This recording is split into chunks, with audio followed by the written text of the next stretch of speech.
আজকের গল্প লেখিকা মিঠু রায় চক্রবর্তীর বিয়ের ফাঁদে। ফাল্গুনের 14 তারিখে তিথির বিয়ের দিন ঠিক হয়েছে। তিথি খুব খুশি। তার হবু বর সৌমিক একজন সরকারি ইঞ্জিনিয়ার। শিলিগুড়িতে তাদের নিজস্ব দোতলা বাড়ি। বাবা মা ও একমাত্র দিদি নিয়ে সৌমিকের ছোট্ট পরিবার। সৌমিক দেখতে খুবই সুপুরুষ, প্রায় 6 ফুট লম্বা, ফর্সা, অত্যন্ত সুঠাম চেহারা। অন্যদিকে তিথিরা মধ্যবিত্ত পরিবারের। তার বাবার সমীর সেন একটি সরকারি অফিসে কেরানির চাকরি করেন। তিথিরা 3 বোন। তিথির বড় 2 দিদির বিয়ে হয়ে গেছে। সে ছোট। তার 2 দিদি মাঝারি মানের দেখতে, কিন্তু তিথি যেন ডানা কাটা পড়ি। দুধে আলতায় গোলা গায়ের রং, এক পিঠ কালো চুল, চোখ মুখ নাক একদম সজীব প্রাণবন্ত। ছোট থেকে যারা তাদের 3জনকে একসঙ্গে দেখতো তারাই বলতো, রুমা বৌদি মানে তিথির মা, তোমার ছোট মেয়ে বোধহয় তোমার নয়, হাসপাতালে কোনো রকমে বাচ্চা বদল হয়ে গেছে। তোমাদের সবার গায়ের রং মাঝারি, ওই কালো ঘেঁষা, সেখানে তিথি কি করে এত ফর্সা হলো? এসব কথা শুনলে ভীষণ রেগে যেত তিথি। চিৎকার চেঁচামেচি করে প্রতিবাদ করত। কিন্তু কৈশোর ছাড়িয়ে যৌবনে যখন পদার্পণ করলো তিথি, তখন তার মনে ভীষণ অহংকারের সৃষ্টি হলো। নিজেকে সে মনে মনে অত্যন্ত সুন্দরী মনে করত। দিদিদের অবহেলার দৃষ্টিতে দেখত, আর কারণে অকারণে সবসময় সাজগোজ করে থাকতো। পড়াশোনায় একদম মন ছিল না। কোনো রকমে প্রতি ক্লাসে পাশ করে উঠে যেত। এভাবে উচ্চ মাধ্যমিক পাশ করে কলেজে ভর্তি হয় তিথি। স্কুলে পড়তে পড়তেই তার অনেক স্তাবক বন্ধু জুটেছিল, কিন্তু না কুছু তিথি তাদের ফিরেও দেখত না। কলেজে যে 2-1জন ছেলে তাকে প্রেম নিবেদন করেছিল, তাদের সে নিতান্ত অবহেলায় প্রত্যাখ্যান করেছে। কখনো বলেছে, তোর চেহারাটা দেখেছিস প্রবীর, একদম খ্যাংরা কাঠির মতো, আমার মতো সুন্দরীর পাশে তোকে মানাবে না রে। নিজের মতো একজন মেয়ে খুঁজে নে, আমার মতো সুন্দরীর জন্য তুই পারফেক্ট নোস। আবার কখনো বলেছে, সরি সুদীপ, তোকে আমার কেমন যেন ভাই ভাই লাগে, তুই একদম আমার মাথায় মাথায়, আমি এমন ছেলে ঠিক পছন্দ করি না রে, তুই বন্ধু এটাই ঠিক আছে, প্লিজ অন্য কিছু ভাবিস না। এহেন অহংকারী তিথির স্বপ্নের পুরুষ ঋত্বিক রোশন। শয়নে স্বপনে তিথি ঋত্বিককে কামনা করে। বন্ধু বান্ধবদের, দিদিদের, জামাইবাবুদের বুক ফুলিয়ে এসে বলে দিয়েছে, যদি বিয়ে করতে হয় তাহলে ঋত্বিকের মতো টল, হ্যান্ডসাম, মাস্কুলার বডির কোনো ছেলেকে বিয়ে করব, নচেত বিয়ে করব না। বিয়েটা সারা জীবনের ব্যাপার, যেমন তেমন দেখতে কোনো লোকের সঙ্গে কিভাবে সারা জীবন থাকবো? আমি যেমন সুন্দরী দেখতে, সেরকম যোগ্য বর চাই। বিশেষত ছোটবেলা থেকে তার ঠাকুমা তার মাথায় ঢুকিয়ে দিয়েছে, আমার সুন্দরী রাজকুমারী তিথির জন্য আমি ঠিক কন্দর্পকান্তি রাজকুমার খুঁজে আনব, তারপর ধুমধাম করে বিয়ে দেব। তাই নিজের বিয়ে নিয়ে সে স্বপ্নের রাজ্যে বাস করে। বর তো আগেই কেমন হবে বলে দিয়েছে, এবার বিয়ে নিয়ে পড়েছে। মা বাবাকে সে আগে ভাগেই বলে দিয়েছে বিয়েতে সে কি কি কিনবে। বিয়ের জন্য ক্যাজুয়াল বেনারসি, রিসেপশনের জন্য লেহেঙ্গা নেবে, গায়ে হলুদে কি পরবে, নতুন শ্বশুর বাড়িতে কি পরবে, কেমন সাজগোজ করবে, মেকআপ কেমন হবে, মেহেন্দি কেমন হবে, সবকিছু খুঁটিনাটি নিয়ে আগের থেকে অনেক কিছু ভেবে রেখেছে সে। মনে মনে স্বপ্ন দেখে হিন্দি সিনেমার হিরো হিরোইনদের বিয়ের মতো ধুমধাম করে তার বিয়ে হচ্ছে। নিজের বিয়ে নিয়ে তারই অতি উৎসাহ কম বেশি বাড়ির সকলেই জানে। কলেজে পড়তে পড়তেই ছোট মেয়ের জন্য সম্বন্ধ দেখতে আরম্ভ করেন সমীর বাবু। পাত্রপক্ষের সহজেই সুন্দরী তিথিকে পছন্দ হয়ে যায়, কিন্তু তার কিছুতেই পাত্রকে পছন্দ হয় না। একটা না একটা খুঁত বের করে। কাউকে বলে পাতলা, কাউকে বলে খুব লম্বা, যেন তাল গাছ, কাউকে বেটে, কাউকে মোটা গোবর গণেশ, অথবা কারো চাকরি ভালো নয়। তিথির আরও একটি ইচ্ছা আছে, পাত্রকে অবশ্যই ভালো চাকরি করতে হবে, মোটা টাকা ইনকাম করতে হবে, যাতে সে সারা জীবন আরামে থাকতে পারে, বছরে 1বার কি 2বার বাইরে বেড়াতে যেতে পারে, মনের সুখে শপিং করতে পারে। তাই বাবাকে বলে দিয়েছে বড়লোক চাকরিওয়ালা দেখে পাত্র খুঁজতে। ভীষণ সমস্যায় পড়েছেন সমীর বাবু। বড় 2 মেয়ের এমন ডিমান্ড ছিল না, তাদের অত্যন্ত সাধারণ ঘরে, সাধারণ পরিবারে, সাধারণ ছেলের সঙ্গে বিয়ে হয়েছে, এবং তারা দুজনে নিজের নিজের সংসারে খুব সুখী। এখন আদরের ছোট মেয়ের আবদারে চোটে পাগল হয়ে যাচ্ছেন সমীর বাবু। প্রায় 20-21টা সম্বন্ধ নাকচ করার পর অবশেষে সৌমিককে পছন্দ হয়েছে তিথির। সমীর বাবু, রুমা দেবী, তিথির পরিবারের বাকি সবাই হাঁপ ছেড়ে বেঁচেছে। সৌমিককে দেখে তিথি পুরো পাগল হয়ে গেছে, অনেকটা ঋত্বিকের মতো দেখতে। এছাড়া সৌমিকরা বেশ বড়লোক, ওর বাবা মা দুজনেই চাকরি করে, সৌমিকও মোটা স্যালারি পায়। সবকিছু সে জেনে নিয়েছে এবং কিছুদিনের মধ্যেই সৌমিকের সঙ্গে বন্ধুত্ব করে নিয়েছে। বিয়েতে সৌমিকদের পরিবারের অবশ্য কোনো দাবি নেই, কিন্তু সমীর বাবু আগেভাগেই বলে দিয়েছেন, আমি মেয়েকে সাজিয়ে গুছিয়ে দেব। তিথির শ্বশুর বলেছেন, সে আপনি যা ভালো বোঝেন করবেন, আমি আর কি বলবো। কিন্তু বাদ সেধেছে তিথি নিজে। বাজারে গিয়ে সৌমিকদের পরিবারের সবার জন্য ব্র্যান্ডের জামা কাপড় নিজে পছন্দ করে কিনেছে। নিজের জন্য সব সেগুন কাঠের আসবাবপত্রের অর্ডার দিয়েছে। রুমা দেবী বারবার বারণ করেছেন, এমন করিস না তিথি, তোর বাবার এত দামি দামি জিনিস কিনতে অনেক কষ্ট হচ্ছে। তোর বাবা প্রভিডেন্ট ফান্ড থেকে 8 লাখ টাকা লোন নিয়েছে, কিছুদিন পরেই মানুষটা রিটায়ার্ড করবে, তখন আমাদের দুজনের চলবে কিভাবে ভেবে দেখেছিস? তিথির চোখ তখন তার আগত বিয়ের স্বপ্নে বিভোর। মায়ের এসব কেজো কথা বড্ড অসহ্য লাগে তার। ওফ মা, বিয়ে তো একবারই হয় নাকি, তাতে এত কৃপণতা কিসের বুঝি না বাপু। কই, দিদিদের বিয়ের সময় তো এসব কথা বলনি, ওদেরকেও তো সাজিয়ে গুছিয়ে দিয়েছো। হ্যাঁ, আমার জন্য একটু বেশি খরচ হচ্ছে, তা আমি কি করব বলো? জামাইবাবুদের সঙ্গে কি সৌমিকের তুলনা? সৌমিকদের স্ট্যাটাসটা দেখেছো? এটুকু তো করতেই হবে মা, না হলে শ্বশুর বাড়িতে আমার নাক কাটা যাবে। অগত্যা যথাসাধ্য চেষ্টা করেছেন সমীর বাবু ও রুমা দেবী। শ্বশুর মশাইকে সাধ্যের অতিরিক্ত খরচ খরচা করতে দেখে তিথির দু জামাইবাবু ভীষণ রেগে গেছে। নিজের স্ত্রীদের ডেকে বলেছে, তোমার বাবা মা এবার বেশ বাড়াবাড়ি করছেন, পাত্রপক্ষ তো অত কিছু চায়নি, তবে তিথির কথা শুনে তারা এত বেশি বেশি করছেন কেন? চারিদিকে লোন ধার করে মেয়ের বিয়ে দিচ্ছেন, ছোট মেয়ের অন্যায় আবদারকে প্রশ্রয় দিচ্ছেন। এটা করা একদম উচিত নয়, ওনাদের নিজেদের তো ভবিষ্যৎ জীবন আছে। তিথিকে এত প্রশ্রয় না দিয়ে একটু শাসন করা উচিত ছিল তোমার বাবা মায়ের। তিথির বড় দুই দিদি সাথী ও বিথি বোঝে সবই। নিজের বাবা মাকে তারা এ বিষয়ে বলেছে, কিন্তু তাদের বাবা তাদের কোনো কথা শোনেননি। সমীর বাবু একটু ছোট মেয়ে অন্তপ্রাণ, ছোট মেয়েকে কখনো শাসন বারণ করেননি তিনি। বাবার প্রতি অভিমানে বড় দুই মেয়ে তাই চুপ করে থেকেছে। দেখতে দেখতে তিথির বিয়ের দিন চলে আসে। শাড়ি গয়না সুসজ্জিতা তিথিকে সেদিন সত্যি রাজকুমারীর মতো লাগছিল। আর তার পাশে সৌমিক যেন তিথির স্বপ্নের সেই রাজপুত্র। যারাই তিথি ও সৌমিককে একসঙ্গে দেখেছে তারাই বলতে লাগলো, সত্যি বরকনেকে বেশ মানিয়েছে, একদম রাজ্যটক জুটি। আনন্দে গর্বে চোখ মুখ ঝলমল করে ওঠে তিথির। অত্যন্ত খুশি মনে প্রায় প্রজাপতির মতো উড়তে উড়তে সৌমিকের সঙ্গে শ্বশুর বাড়িতে চলে যায় সে। পিছনে সমীর বাবু ও রুমা দেবী অঝোর ধারায় কাঁদতে থাকেন। বিয়ে, রিসেপশন, মধুচন্দ্রিমা সব স্বপ্নের মতো কাটে তার। তারপর ধীরে ধীরে সে বাস্তব সংসার জীবনে প্রবেশ করে। এক বুক স্বপ্ন নিয়ে নিজের বিবাহিত জীবন শুরু করেছিল, কিন্তু বিয়ের 6 মাস পরে তার সব স্বপ্ন ভেঙে চুরচুর হয়ে যায়। বিয়ের মাস 2 পর থেকেই সুন্দর সৌমিকের ভেতরের আসল চেহারাটা ধরা পড়ে তার কাছে। সৌমিক প্রায়ই রাত করে অফিস থেকে বাড়ি ফেরে, আর বাড়ি ফিরলেই তার মুখে উৎকট মদের গন্ধ পায় তিথি। প্রথম প্রথম তিথি অনুযোগ করলে সৌমিক সুন্দরী বউয়ের রাগ ভাঙাতে কান ধরে প্রতিজ্ঞা করত, সরি তিথি, বন্ধুদের সঙ্গে ছিলাম তো তাই একটু খাওয়া হয়ে গেছে, প্রমিস করছি আর কখনো মদ খাবো না, এই দেখো কান ধরছি। কিন্তু খুব তাড়াতাড়ি নিজের প্রতিজ্ঞা ভুলে যেত সৌমিক। 2 দিন পর থেকে আবার টলতে টলতে বাড়ি ফিরত। এদিকে ছেলেকে প্রতি রাতে মাতাল হয়ে ফিরতে দেখলে রাগে জ্বলে উঠত তিথি, শ্বশুর শাশুড়ি। তার শাশুড়ি কড়া ভাষায় বলতো, ছেলে যাতে রাত করে বাড়ি না ফেরে, মদের নেশা না করে, সেজন্যই তো ঘরে সুন্দরী বউ আনলাম, তার লাভ কি হলো? তুমি কি করছো তিথি? নিজের স্বামীকে নিজের আঁচলের তলায় বেঁধে রাখতে পারছো না? এত সুন্দরী হয়ে কি লাভ যদি নিজের স্বামীকে বশে রাখতে না পারো? আমার ছেলেকে ভালো রাখার দায়িত্ব এখন তোমার। যাও ঘরে গিয়ে দেখো বাবুর কি লাগবে। মনে মনে ভীষণ শিউরে ওঠে তিথি, চোখ ফেটে জল আসতে চায়। প্রাণপণে যে যন্ত্রণা বুকে চেপে রেখেছে তা ঠেলে বাইরে বেরিয়ে আসতে চায়। সে ভালোই জানে মায়ের বাবুর এরপর কি লাগবে। সারা রাত মদ্যপ অবস্থায় তার উপর অকথ্য শারীরিক নির্যাতন চালাবে সৌমিক, আর তাকে চুপচাপ সৌমিকের নিচে পড়ে থাকতে হবে মদের উৎকট গন্ধ সহ্য করে। স্বামী স্ত্রীর ভালোবাসার সম্পর্ক ধর্ষণে বদলে যাবে, কিছু বলার বা করার উপায় নেই। সৌমিকে বোঝানো যাবে না, কারণ সে তখন সব বোধ বুদ্ধির বাইরে। আর জোর করে যে সৌমিকের কাছ থেকে দূরে যাবে তাও পারে না। সৌমিক এত জোরে তাকে জড়িয়ে ধরে থাকে যে মনে হয় শ্বাসরোধ হয়ে সে মারা যাবে।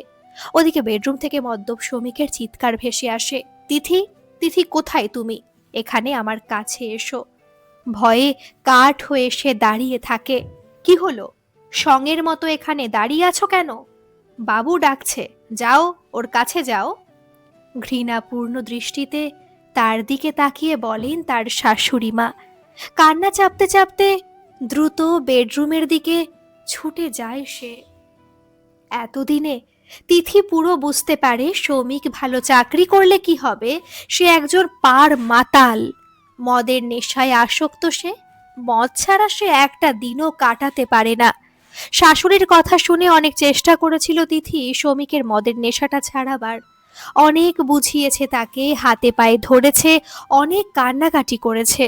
আর তার ফলে হিতে বিপরীত হয়েছে। নিজের মাথার দিব্যি দিয়ে সৌমিককে দুদিন ঘরের মধ্যে নিজের কাছে বন্দি করে রেখেছিল সে। দুদিন মদ না খেয়ে সৌমিকের হাত পা কাঁপতে আরম্ভ করেছিল, পাগলের মতো চিৎকার চেঁচামেচি আরম্ভ করেছিল। শেষ পর্যন্ত ডাক্তারবাবুকে ডাকতে হয়। ডাক্তারবাবু এসে বলেন, হঠাৎ করে মদ বন্ধ করে দিলে এরকম অসুবিধা হবে। ধীরে ধীরে এই সর্বনাশা নেশার কবল থেকে সৌমিকে বের করতে হবে। এজন্য ওর পারিবারিক সান্নিধ্যের ভীষণ প্রয়োজন, ভালোবাসার প্রয়োজন। এখন এই ওষুধগুলো কিছুদিন খাইয়ে দেখুন। ওষুধ ও উপদেশ দিয়ে ডাক্তারবাবু চলে গেলেন। এভাবে দিন পেরিয়ে যায়। সৌমিকের মধ্যে কোনো পরিবর্তন হয় না। আগে ক্লাবে মদ খেয়ে বাড়ি ফিরতো, এখন তো বাড়িতেই মদের বোতল খুলে বসে। এতে শাশুড়ি শ্বশুরের বিষ নজরে পড়েছে তিথি। তারা উঠতে বসতে তিথিকে কথা শোনান যেন সৌমিকের মদের নেশার জন্য সে দায়ী। এদিকে সৌমিক তার বাবা মায়ের কোনো কথা শোনে না, ফলে তাদের সব আক্রোশ গিয়ে পড়ে বৌমার উপর। বেচারা তিথি স্বপ্নভঙ্গের একরাশ যন্ত্রণা বুকে চেপে ধরে গুমড়ে মরে। লজ্জায় বাবা মা দিদিদের জামাইবাবুদের সৌমিকের মাতলামির কথা, তাকে শারীরিক নির্যাতন যৌন নির্যাতনের কথা, শাশুড়ি শ্বশুর অপমানের কথাগুলো বলতে পারে না। বিয়ের আগে থেকেই সৌমিককে নিয়ে দিদিদের জামাইবাবুদের সে খুব অহংকার দেখিয়েছিল। তাই বিয়ের পর তার দিদিরা ও জামাইবাবুরা তাদের গর্বিত ছোট বোন ও অহংকারী নাকুচু জামাইকে সেরকম পাত্তা দেয় না। আর তার বিয়ের পর থেকেই তার বাবা মায়ের আর্থিক পরিস্থিতি খুব খারাপ হয়ে গেছে। আগের থেকে এ কথাটা সে জানতো, কিন্তু তখন একটা অলীক স্বপ্নে বিভোর ছিল। এখন বাবা মাকে দেখে খুব মায়া হয় তিথির। নিজের ভুলটা বুঝতে পারে, নিজের স্বার্থপরতায় নিজেকে চরম ধিক্কার জানায়। মনে মনে ভাবে, আজ আমার নিজের দোষে আমি শাস্তি পাচ্ছি। বাবা মায়ের স্বার্থের কথা না ভেবে, দিদিদের উপদেশ না শুনে নিজের রূপ যৌবনের অহংকারে মত্ত ছিলাম। স্বার্থপরের মতো নিজের ভালো চাইতে গিয়ে আজ নিজেই ফেঁসে গেছি। স্কুল কলেজের বন্ধুদের নির্মম কঠোর ভাষায় একদিন প্রত্যাখ্যান করেছিলাম। পেহেলে দর্শনধারী বাদমে গুণ বিচারী। সৌমিককে প্রথম দেখে ওকে বিয়ে করার জন্য পাগল হয়ে গিয়েছিলাম। ওর স্বভাব চরিত্র সম্বন্ধে ভালোভাবে খোঁজ খবর নিনি। পতঙ্গের মতো আগুনে ঝাঁপ দিয়েছি, আর সেই আগুনে আজ নিজেই জ্বলছি। নিজের স্বামী ভাগ্য দেখে আজ মনে ভীষণ কষ্ট হয় তার। যে জামাইবাবুদের অসুন্দর কম রোজগেরে ব্যাকডেটেড বলে একদিন খোঁটা দিয়েছিল, আজ তাদেরকে পরম সুন্দর বলে মনে হয়। তারা মাতাল চরিত্রহীন নয়, কখনো তার দিদিদের গায়ে হাত তোলে না। দিদিরা কত সুখে আছে নিজের সংসারে। মনে মনে তিথি ভাবে, আমার নিজের পাপের ভুলের প্রায়শ্চিত্ত নিজেকেই করতে হবে। বাবা মাকে এ বিষয়ে কিছু জানানো যাবে না, মানুষ দুটো খুব দুঃখ পাবে। আর নিজেকেও হাল ছাড়লে চলবে না, সৌমিককে ভালো করার চেষ্টা আমাকেই করতে হবে। এখন শ্বশুর বাড়ি ছাড়া যাওয়ার কোনো জায়গা নেই আমার, তাই এখান থেকে সবকিছু ঠিক করার চেষ্টা করে যেতে হবে। এখন সৌমিকের অত্যাচার লাগাম ছাড়া হয়ে উঠেছে। আগে সে শুধু মদ খেত, এখন তো আবার তিথির গায়ে যখন তখন হাত তুলছে। মদ খেতে বারণ করলে বা বাড়িতে মদের বোতল লুকিয়ে রাখলে তিথিকে দু চারটা চড় থাপ্পড় লাগিয়ে দেয়। সে চুপচাপ পড়ে পড়ে মার খায়, দাঁতে দাঁত চেপে সহ্য করে। কখনো বা চিৎকার করতে করতে সৌমিকের সাথে ঝগড়া করে। বাড়িতে সব সময় চিৎকার চেঁচামেচি অশান্তি লেগেই থাকে। বিরক্ত তিথির শ্বশুর শাশুড়ি ছেলে বৌমাকে বাড়ির বাইরে বের হয়ে যেতে বলেন, কিন্তু সৌমিক উল্টে তার বাবা মায়ের সাথে অশান্তি ঝগড়া করে। বেতনের সব টাকা সে মদ খেয়ে উড়িয়ে দেয়। আর্থিক ব্যাপারেও তিথি শ্বশুর শাশুড়ির উপর নির্ভরশীল হয়ে পড়ে। নিজের লাঞ্ছনার কথা বাবা মায়ের কাছে লুকিয়ে যায় তিথি। কিভাবে তাদের একথা বলবে? ধীরে ধীরে সে চরম মানসিক অবসাদে ভুগতে থাকে। এভাবেই অনেকগুলো দিন পেরিয়ে যায়। তবে একদিন সব ধৈর্যের বাঁধ ভাঙে তার। এত অত্যাচার সহ্য করা সম্ভব হয় না। ক্রমে ক্রমে সে জীবনের থেকে মুখ ফিরিয়ে নেয়। নিজেকে বড্ড বেশি অপাংতেও মনে হয়। তাই একদিন বাথরুমের ভিতরে নিজের হাতের শিরা কেটে আত্মহত্যার চেষ্টা করে তিথি। অনেকক্ষণ ধরে বাথরুমে দরজাটা জোরে জোরে ধাক্কা দেয় সৌমিক। জড়ানো গলায় বলে, তিথি তিথি, দরজাটা খোলো বলছি, আমি এখন বাথরুমে যাব। তিথি দরজা খোলে না। অশ্রাব্য ভাষায় তাকে গালিগালাজ করতে থাকে সৌমিক, আর বারবার বাথরুমে দরজা ধাক্কা দেয়। বিরক্ত হয়ে সৌমিকের বাবা মাকে ছেলে বৌমার বেডরুমে আসতে হয়। কি হচ্ছে কি তোদের? এভাবে অভদ্রের মতো চিৎকার করছিস কেন সমু? বাবা, ওই বেশ্যা বাথরুমের ভেতর ঢুকে আছে, বাইরে বের হচ্ছে না। আমার খুব জোর, আমি এখানেই করে দেব। সৌমিকের বাবা ছেলেকে মারতে হাত তোলেন, কিন্তু তাকে বাধা দেন সৌমিকের মা। জানোয়ারটাকে পরে শাসন করবে, আগে পরের মেয়েটাকে দেখো। তিথি সুইসাইড করলে আমরা সবাই জেলের ভাত খাবো, পুলিশ আমাদের ছাড়বে না। এবার তারাও তিথিকে জোরে জোরে ডাকেন, কিন্তু ভেতর থেকে তিথির কোনো সাড়া শব্দ পান না। অগত্যা দুজন চেনা লোক ডেকে বাথরুমে দরজাটা ভাঙতে হয়। দেখা যায় ভেতরে অজ্ঞান অবস্থায় পড়ে আছে তিথি। অনেক রক্ত বেরিয়ে গেছে তার। তাড়াতাড়ি তাকে হাসপাতালে ভর্তি করে তিথির শ্বশুর মশাই। খবর পেয়ে দৌড়ে আসে তিথির বাবা মা, দিদিরা ও জামাইবাবুরা। হাসপাতালে দীর্ঘ 7 দিন সে জীবন মৃত্যুর মাঝে দাঁড়িয়েছিল। তারপর ধীরে ধীরে সুস্থ হয়। রুমা দেবী মেয়েকে বুকে জড়িয়ে ধরে কেঁদে ফেলেন। এই মুহূর্তে বাবা মাকে দেখে আর স্থির থাকতে পারেনি তিথি। কাঁদতে কাঁদতে উচ্চশিক্ষিত চাকুরিরত সৌমিকের মাতলামি, মারধর, শারীরিক নির্যাতন এবং তার বাবা মায়ের হৃদয়হীন অনৈতিক ব্যবহার সব খুলে বলে। সব শুনে বাকরুদ্ধ হয়ে যায় তিথির পরিবারের সবাই। এরা শিক্ষিত লোক, সৌমিকের এই শিক্ষার পরিচয়, এরা চাকুরিরত, এরা প্রগতিশীল। সঙ্গে সঙ্গে পুলিশকে খবর দেন তিথির বাবা। পুলিশের কাছে সৌমিকদের পরিবারের বিরুদ্ধে গার্হস্থ্য হিংসা ও নির্যাতনের অভিযোগ দায়ের করে তিথি। পুলিশ তিথির জবানবন্দি নিয়ে তাদের পদ্ধতি মতো তদন্ত আরম্ভ করেন। তিথিকে নিয়ে বাড়ি ফেরে তার বাবা মা। বিধ্বস্ত তিথি বাড়িতে এসে ভীষণ চুপচাপ হয়ে পড়ে। তাকে সমস্ত রকমের মানসিক সান্ত্বনা দেয় তার দিদিরা, জামাইবাবুরা। বাবা মা মেয়ের মাথায় হাত বুলিয়ে বলেন, আমরা তো এখনো বেঁচে আছি তিথিমা, আমাদের কথা না ভেবে কেন এত বড় সিদ্ধান্ত নিলি মা? আর কেন এত অত্যাচার মুখ বুজে সহ্য করলি? আমাদের তো সবকিছু খুলে বলতে পারতিস, তাহলে আমরা কখনোই ওই জানোয়ারটার সঙ্গে তোকে থাকতে দিতাম না। তোকে এখানে নিয়ে আসতাম, আরো আগে পুলিশে কমপ্লেন করতাম। বাবা মায়ের দিকে অবাক চোখে তাকায় তিথি। তোমরা সত্যি বলছো? তোমরা আমার পাশে দাঁড়াতে, আমার কথা শুনতে? কেন নয় মা, তুমি তো আমাদের মেয়ে। তোমার বিপদে আপদে আমরা সব সময় তোমার পাশে আছি। ভীষণ জোরে কেঁদে ফেলে তিথি। বাবা, আমি খুব ভুল করেছিলাম, স্বার্থপর হয়ে অনেক খারাপ কাজ করেছি, আজ তার শাস্তি পাচ্ছি। আমাকে তোমরা ক্ষমা করে দাও। রুমা দেবী বলেন, আর কাঁদিস না মা, শক্ত হ। এত ভেঙে পড়লে চলবে না, এখনো অনেক লড়াই বাকি। এরপর পুলিশ সৌমিককে অ্যারেস্ট করেছিল, কিন্তু অজানা কারণে কিছুদিন পর সে জামিনে ছাড়া পেয়ে যায়।